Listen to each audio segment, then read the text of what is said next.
Welcome to the Darkstream. Voxday, voxday.net, and unauthorized.tv. Thanks for joining us tonight. The DLive chat is up. The unauthorized chat is rolling. I'm told audio and video are good, and super chats are active. So tonight I'm extremely pleased to be providing what is a historic update on the Bindery. I'm also going to address some criticism related to that and to Castalia House. And I'm also going to provide some information on what we are doing on the shipping front in the aftermath of the loss of Ian. So let's see here. I'm going to start by reading some bits from an email that I was sent by a longtime loyal supporter. There's a little bit of back and forth. I don't have any problem with anything the individual said. I think that the points are relevant and should be addressed. And I suspect that there's probably more than a few people that feel the way that this individual feels. So anyhow, let me read a bit of this. The anger and frustration is real. I would always grant you whatever reasonable delay, and he's talking about the Junior Classics here. But dude, it's been over 3 fucking years now. So this is me coming to you straight up. You want backers, you want subscribers, you want people who can afford to pay the price for your excellent work, excellence in all capitals, then deliver on the original promise. You asked for support for the Junior Classics. I bought them. You asked support for the Bindery. I spent a significant sum of money supporting your vision. The former was due over 3 years ago. The latter, I'm not sure that delivery date. But at the very least, if you want to silence your trolls and detractors, become a man who fulfills his promises. A 3-year turnaround is neither reasonable nor expected and is frankly retarded. No moron would wait so long for a delivery unless they were your friend. And not only not bitch about it on social media, thus feeding the trolls, but come directly to you about it. Which is what he did. Which, again, I have no complaints about anything that he's said, whether I'm reading it or not. Anyway, that'll be my last comment on the issue for a while. I will just tell you that I cannot appreciate enough your blog, your thoughts, and your clear analysis of all pending issues. To be forthright, although I'm a comics fan and will thus continue to support Arctoons because I believe in your vision, I will not and am not be buying any more Castalia offerings, period, until at least the Junior Classics contract is fulfilled. You need to make that happen, or the rest of the world and all your trolls will think you are a charlatan. I know you are sincere, and that is not true. It's why I've backed you in all your endeavors from jump. It's why I'm making my son read the Dark is Rising series. So that ends on a nice up note. Anyhow, I don't think that most people understand the extent of the challenges that we have surmounted. Okay. We have, in the time since we launched the Junior Classics campaign, we have experienced, depending on how you want to look at it, somewhere between 3 and 5 potential extinction level events. Maybe 6 if you want to count Amazon. We've experienced multiple deaths. We've been through at least 1 divorce. I'm not talking about myself. Space Bunny and I are married. There's no change there. Hasn't been any change there. I'm just talking about within the core teams. We lost a payment processor. We had people who were integral to the project who were out of commission for more than 6 months. Now, I am happy to accept all the blame for those things. It was my decision to put everything on hold rather than replace an artist midstream. My call. Maybe it was the wrong call. Doesn't matter. It's what I did. It's what I chose to do. Frankly, I'd do it again. And I'm not going to hide, and I'm not hiding behind the fact that there is no contract.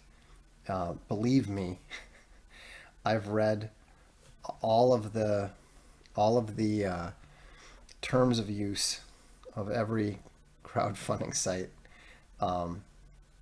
As crazy as it sounds, as stupid as it sounds, nobody who participates in a crowdfund on Indiegogo or Kickstarter or any other major crowdfunding site is owed anything. That's why I frankly can't believe that these companies are as successful as they are. Like I said, we're not hiding behind that. I've said all along, every single person who's bought a book or who's bought a comic or who's bought a statue is going to get it. It is just obviously, in some cases, going to take a lot longer than we or anybody else anticipated.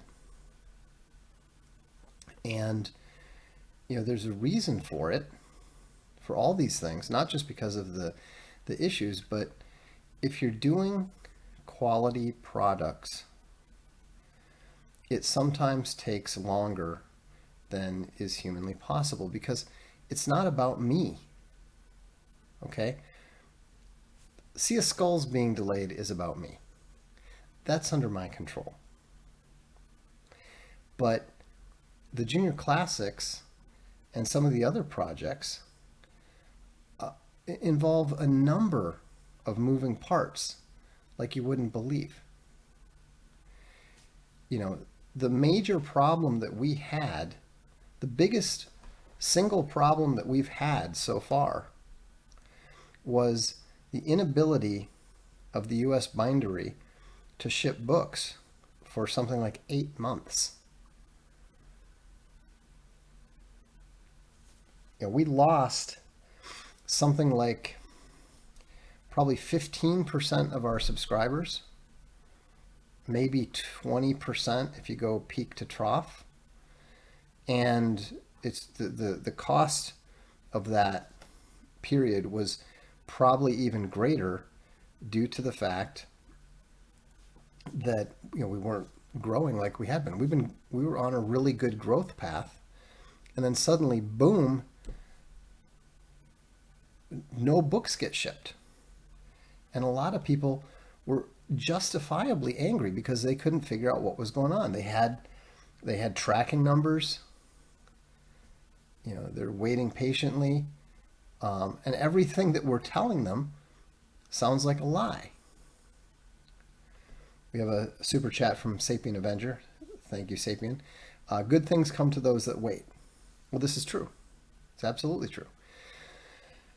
But now I don't know how I can talk openly about this now. I didn't much at the time. What happened was the woman who was responsible for the shipping then had developed dementia. And for whatever reason, she wasn't shipping anything. We weren't the only ones who suffer from that. Easton Press didn't ship any of its books for a while either. It affected them so badly that there were even rumors that they were going to get out of doing books for a while. So, and not to pat myself on the back or anything, but I was the one who actually figured it out. I got suspicious because the woman kept inserting herself into meetings with her bosses. I would request a meeting with higher level people because I knew there was something up with her. I didn't know what. But she would show up at the meeting and then explain, oh, well, it's because of this and the computer that and blah, blah, blah.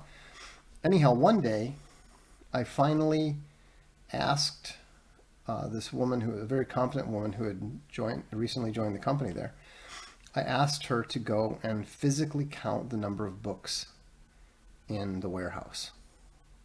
I said, please go and count the number of books in the warehouse. And she came back and said, there's 750. And I was both relieved and horrified, because I was relieved since we knew where all the books were. I was horrified because what it meant is that not a single book had been shipped. And sure enough, pretty soon it was confirmed that none of any of the books had been shipped. It turned out that she had been putting stuff into the system, getting the tracking numbers, but never actually putting the labels on the boxes or taking them to the shipping bay. How she managed to hide this from everyone in the company, I have no idea. But that's just one example of the kind of stuff that we've been dealing with, that we've been surmounting, that we've been working on. That was the point at which I decided we had to, and I'm bringing this back to the subject matter. That was the point at which I decided that we needed to start our own bindery, because I realized we are completely at the mercy of these people. I mean, they're good people, they do good products, but we are completely at their mercy, and that's not acceptable. So anyhow, the reason I say that this is a historic day is, you know what this is? This is the second book in the Castelli Library series, Meditations of Marcus Aurelius. It's been one of our most popular books. It was our first book to sell out completely. And a number of people have been saying, hey, we want a second edition. Can you do a second edition? And so forth. And so what we did is we decided that when we get the bindery in Europe going, the bindery in Switzerland, we're going to need to practice. And so we've ordered the leather, we've ordered the glue and the machines and all the various elements that are necessary. And they're all coming together. And of course, you need the book blocks. You need to print it. So what we decided to do is that for our tests, we would utilize the Meditations of Marcus Aurelius Antoninus. If you notice, it says this is a test edition of 200, because we want to make sure that it's very clear what it is. And in the place of where it usually says Castelli Library, it says Castelli Bindery. So we can make sure that these are not confused with our actual release books. And just for those of you who haven't seen the interiors, there's a whole section, in addition to the meditations, in addition to the preface that was written by myself and the production editor. We also added a short piece called The Persecution of the Christians by C.R. Haynes, which addressed Marcus Aurelius's persecution of the Christians. So, it's an excellent volume, and this is the historic part.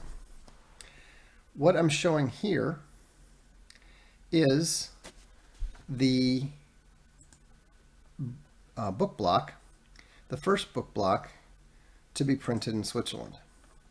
And we're extremely pleased about the fact that we're getting very, very close. The update, I would say we're probably somewhere between 4 to 5 weeks away from having the stuff ready to go, having the first books actually completed that I can actually show you.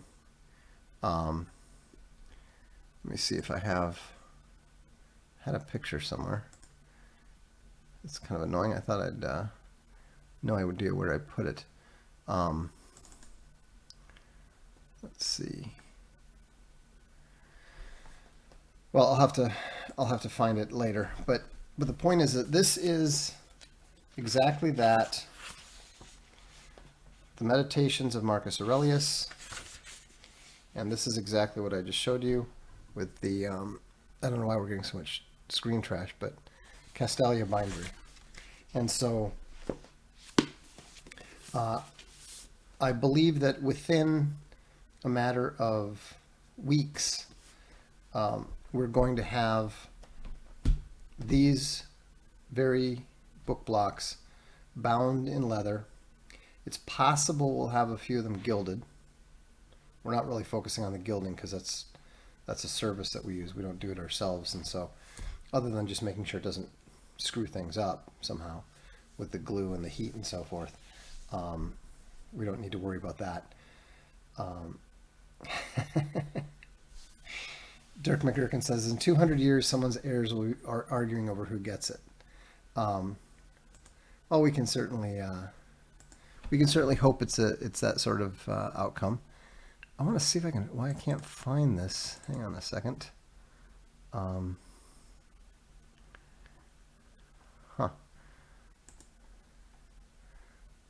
Sometimes I really do not understand the way that I choose to organize, or as the case may be, not organize things. Let's see here. Put it here.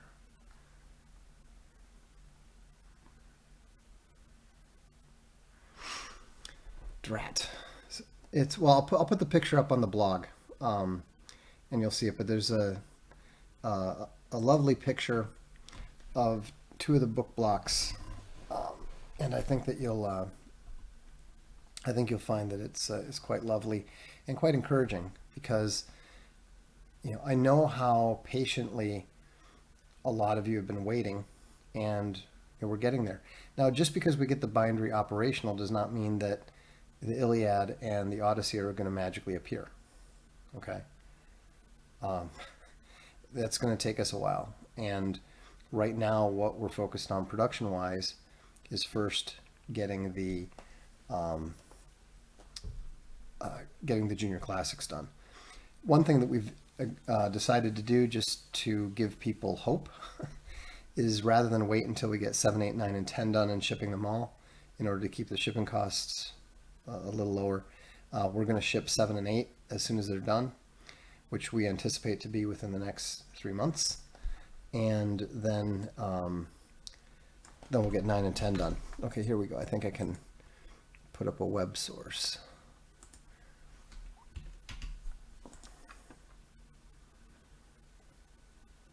Here we go. So that's of course a picture at the great room at the chateau with two of the book blocks. I'd just come up from the bindery and was in a bit of a mood to celebrate, as it were. So Cliff Cosmic says, I wonder how Marcus Aurelius would feel about Christians trying to preserve his thoughts. Well, based on what we know of him, he would appreciate it. And he would probably be aware of the irony. Any future for a group buy for CLCB titles? Pre-buy of X unit covers costs, one run of book Y. What does CL/C? Oh, Castalia Library, Castalia Bindery. Well, there's certainly going to be a future for,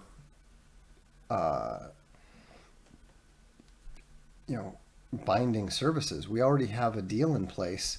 In fact, one of the reasons that we really need to stick to schedule is our first bindery customer already has a meeting scheduled with us there in May. While we're waiting for the final machines to arrive, the team is doing the hand binding training, and so if people, hand binding is very expensive, but we're also acquiring the tooling that's needed. And so we anticipate that we'll be able to do anything from 1 to 10,000 leather books. And so if people come to us and say, hey, we want to do a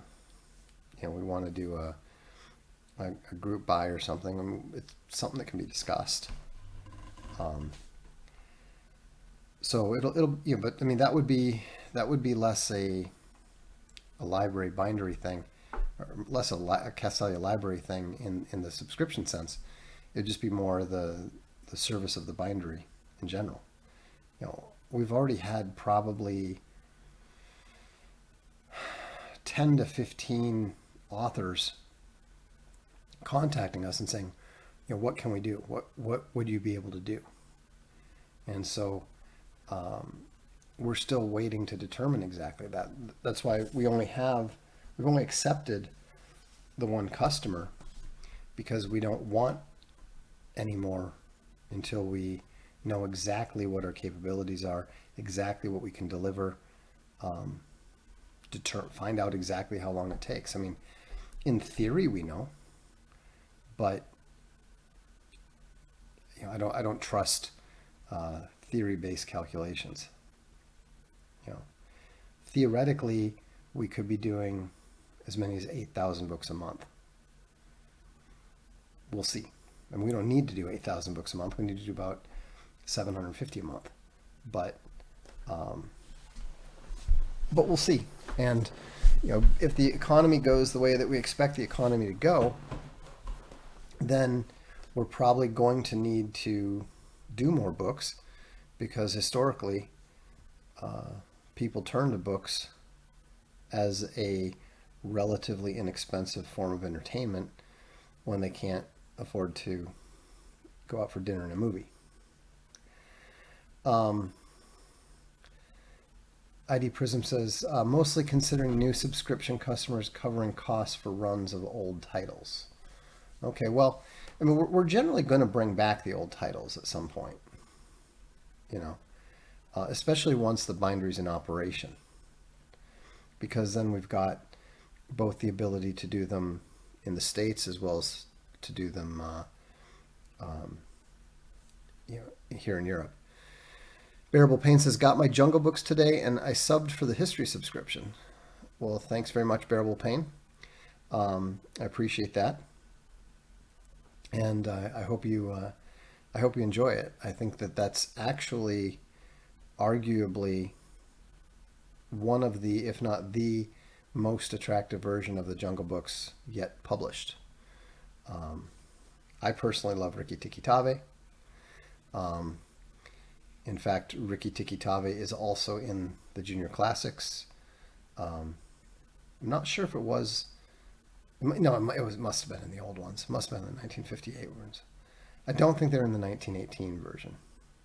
But anyhow, and with regards to that, and with regards to the shipping, the good news, as Bearable Pain can testify, is that Ian's family, led by that guy on Social Galactic, is already shipping the leather books. The Jungle Books are shipping first, the Talibs will ship next, and then we'll be getting all on the one-offs.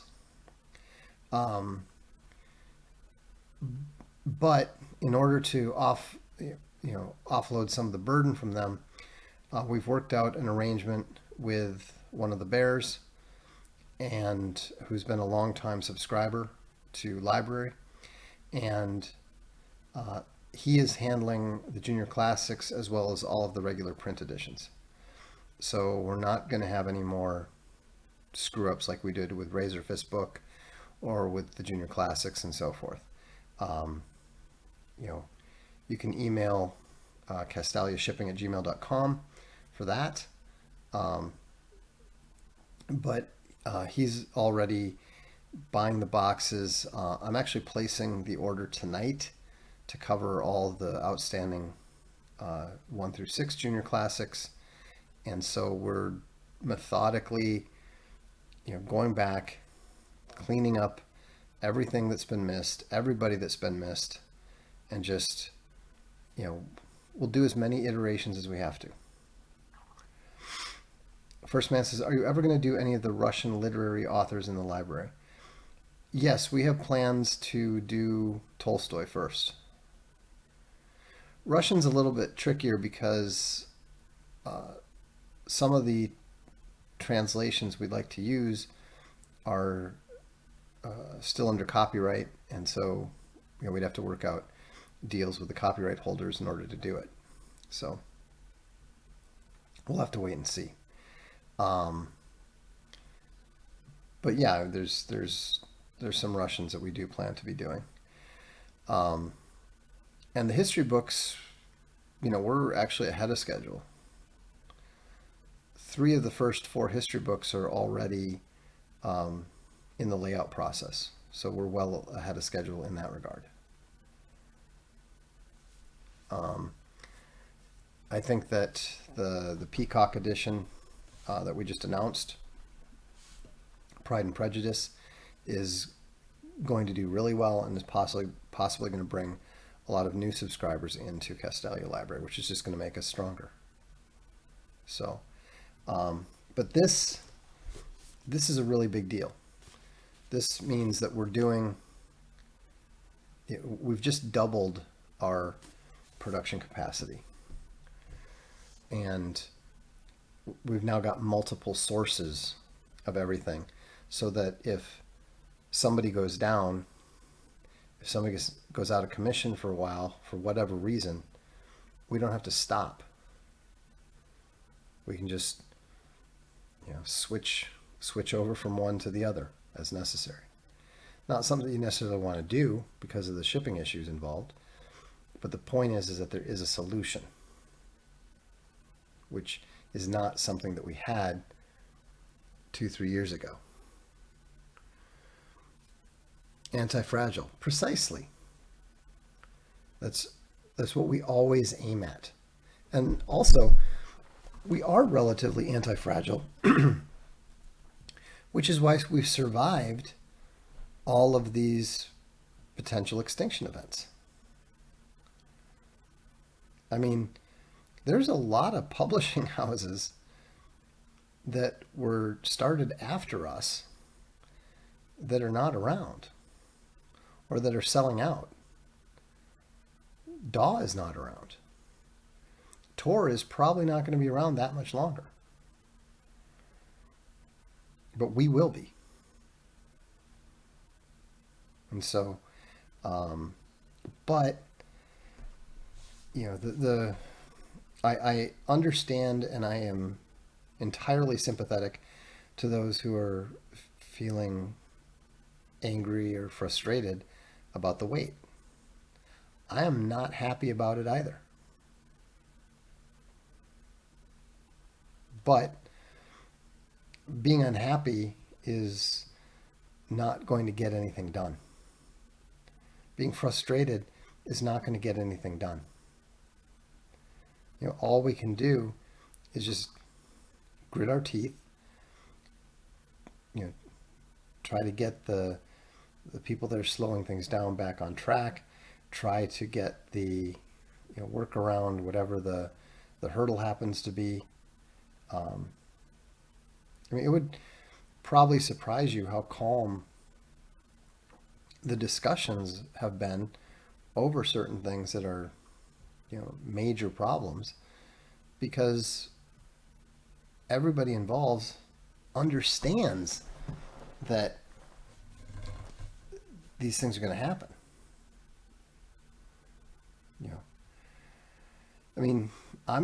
I was never joking when I said conflict is in the air we breathe. There's always going to be conflict for us. There's always going to be people out to make things more difficult for us. We know that. So, so we just keep grinding. Is there a chance of the Peninsular War in history? Well, the problem with the Peninsular War, you can see to the side of my chair, in between my chair and the wine casket, you can see those red volumes. Well, that's the Oman version, which is 7 volumes. The Napier version is 6 volumes. Now, I don't know whether people would prefer Oman or whether they'd prefer Napier. There's pros and cons both ways. I would love to do high quality leather Peninsular War. I don't know whether we could get the number. I don't know whether we could get the number of subscriptions required to do that. It's possible, but I don't know how likely that is. Well, Sapient Avenger says, need a Reader's Digest version. Actually, there is. There is a, I believe Napier has a single volume summary of his history. That's a real possibility if Napoleonics turns out to be popular with the history subscribers. We'll have to see. We've already committed to doing, in the first 3 books, we've committed to doing one with ancients, one with medieval, and one with Napoleonics. For history series, how about doing it on the War of Northern Aggression? The more I learn about, there's not really a quality history that merits it, in my opinion. What I am going to look at is there's actually a British, basically, I'm not interested really in using any American history of the Civil War because everybody is on both sides of that, or one side or the other. But one thing I am interested in doing is I saw a British history of the American War between the states from like 1880 or so, and I thought that might be interesting. Bilbo Swaggin says, you can definitely get the subscriptions, don't be modest. I mean, it's possible. It is possible. I'm just not certain. And, we're not going to do the Cambridge Medieval History Series or the Cambridge Ancient History Series because that's like 15 to 17 books. That to do something like that would require, in my opinion, it would be a separate subscription. In fact, interestingly enough, that's how those books were sold originally. You can see in the back of these old books from the late 1800s, in one case, there's 40 pages of advertising, including the subscription prices of the various series that they're doing. So, we're not doing anything new here in that sense. But there's a lot of things that we have to do. I mean, we need to get our own Castalia Library / Castalia History site going. Hopefully, we'll be done with that by the summer, or before the end of summer. And Idaho. See, I disagree with Idaho Crusader. He says some of David Irving's stuff would be interesting for the history sub. We're not interested in the controversial stuff. That's not what we're doing. I'm not interested in. I mean, there's a place for it, but we'd be much more likely to do that kind of stuff for Castalia House than we would for a Castalia Library. For Castalia Library, what we're generally focusing on is the classics with the occasional, exceptional novel like the Missionaries, like, Owen Stanley stuff, John C. Wright stuff. We're doing my stuff just basically because I want to. And because, obviously some of the fans of Selenoth like it. that's a little bit of, if people want to accuse me of having a vanity press element, well, that's the one area where they're probably correct. So be it. But it's obviously the Castelia Library is not about me in any sense. I mean, most of my books are not being done by the library. Most of my books will not be done in leather by the library. Now, here's where it gets interesting. And no, I'm not asking for any support for this yet. I hope that things will go in such a way that I can ask for some support for this in the future.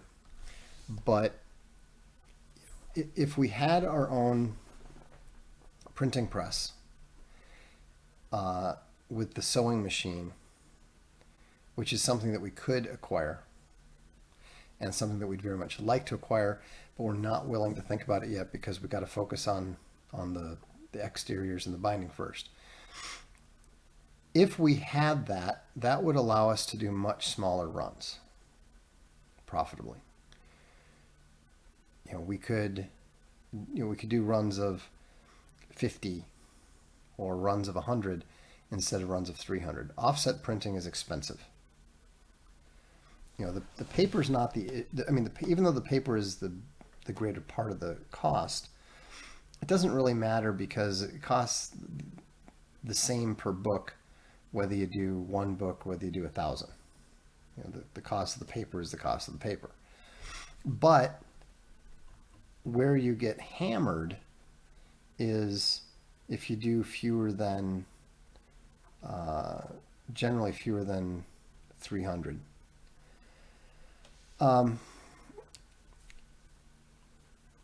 Bearable Plan says, what does a printing press cost ballpark? The machine, it's actually two machines technically, but the two machines that we would get are about $250,000. So it's doable. It's very doable. But right now, doing that as well as the binding, getting the binding going would be more than we can. I think that would be biting off more than we should chew. I mean, part of the reason we're talking about this is people's frustration with things taking longer, right? Well, we know how to order the books from the printing presses. We know how to do that. We don't know yet how to source paper. We don't know yet we don't know where to source the ink. We do know where to source the thread for the sewing, but the point is that that's a whole nother step, and we hope to get to that point. I believe we will get to that point, but it's not the time for that yet. We need to prove that we can deliver equal or better quality to the current books. Yeah, Sapien Avenger said that's feature creep. It is feature creep. And so, we're as a former game developer. Actually, I guess I'm still technically a current game developer since we are working on something.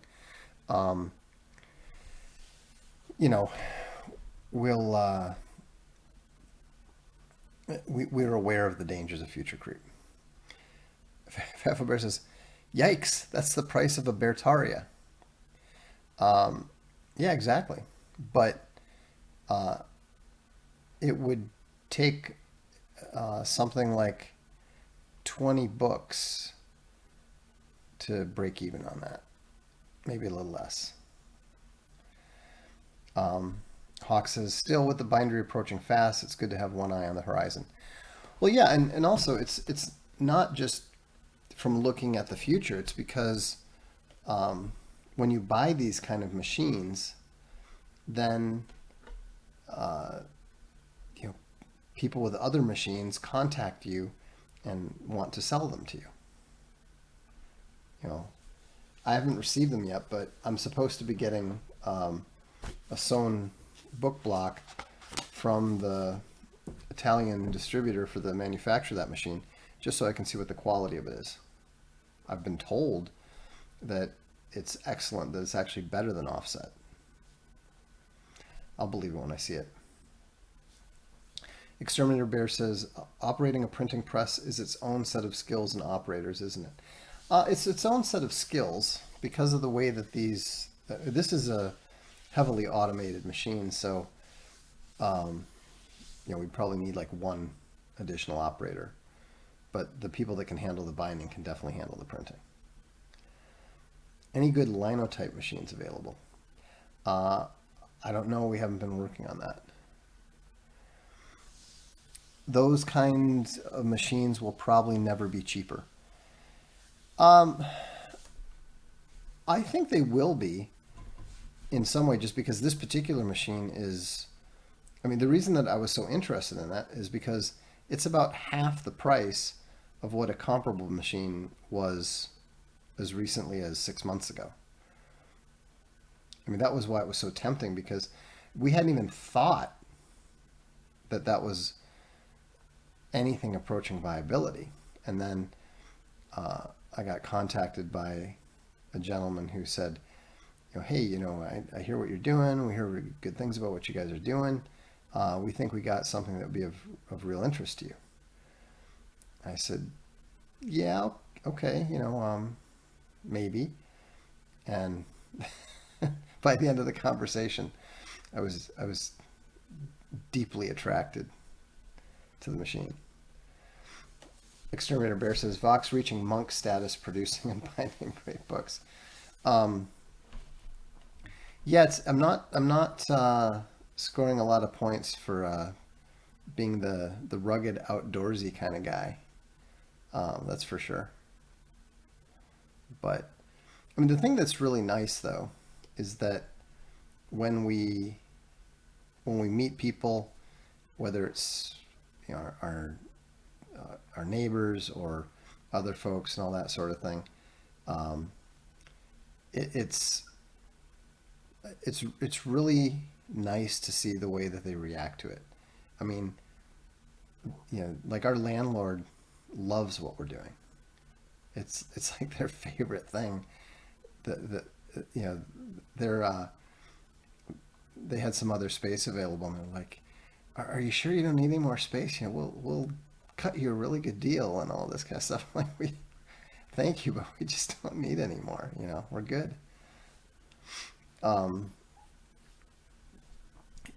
we even have a couple of our neighbors even have our books that we gave them in their display windows, just because they like to show off, pretty stuff. So it's really encouraging to get that kind of community support. And because let's face it, this is kind of a intrinsically upscale, high status activity. It certainly beats strip club or payday loan center. So it's all good. But I hope that you're as enthusiastic as I am about the fact that we are now officially printing books here in Switzerland, and I am very much looking forward to showing you something that will look like this, but in a different color. So when you see this in something that is not purple and is not red, then you will know. So anyhow, thanks so much for tuning in, and thanks so much for supporting Castalia Library and supporting Castalia History, and of course the Bindery. Bear with us. It's going to be worth it. I'm Vox Day, and this is the Darkstream.